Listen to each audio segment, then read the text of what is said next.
And as we did our work, the first thing that we engaged with was the staff establishment of Kilifi County. And if you look at what is happening there, the authorized posts within the county, when the county is operating at its optimum, we should be talking of 10,500 plus staff. Currently, we stand at 4,361 staff. And these are those that are on permanent and pensionable basis, which means that we have a variance of about 6,000 staff. And if you look at the distribution, then you can easily get that from the different departments. And so you can easily tell what your projections are moving forward. Within the data that we collected, we looked at the terms of reference, the type of staff that we have at the county as it December 2022, and out of that, we had 886 casuals who were being paid by the county. Within that, we also had staff that were on contract terms, and of importance are the staff that were on probation. On probation means that this person has been employed, but they are yet to be confirmed. That's very key, especially when you look at 1,050 staff who are yet to be confirmed. We also were looking at, based on our TOR, we were interested in the staff distribution by gender. And if you look at the bottom line, it looks pretty well. 53% of the staff that are working for Kilifi County are females, and 46 are males. And of course, we had one person who, 1% of the staff who preferred not to disclose their gender. Yeah. So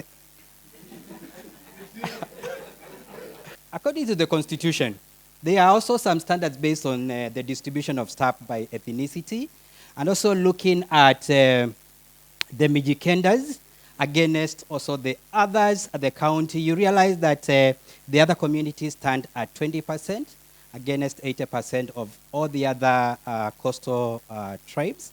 But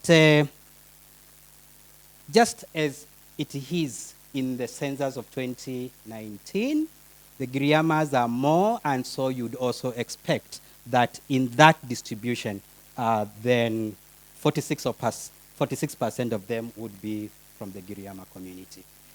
We were also guided by the salary scales that are recommended by SRC. Well, what you are seeing is just the recommended pay structure. And having looked at this keenly, we realized that there are a number of staff at the county who are underpaid. And so when we're looking at the recommendations, I'm sure that this is one of the main recommendations of ensuring that there is standardization of these salaries. When you look at the variances, they are quite big. And so someone must have either slept on the job or maybe something else happened. Well, when we did this, when we were analyzing this data, we did a head count, staff head count. Every staff, including the governor, we ensured that we could see you in person. And we were more concerned by the casuals who are not part of the current establishment. And we did this in two phases. During the first phase, out of the 886 casuals who have been employed by the county or who are working for the county, 64 of them could not be accounted for. We could not find them. We followed. They were appearing in the payroll, but they were nowhere to be found. And they fall under those departments.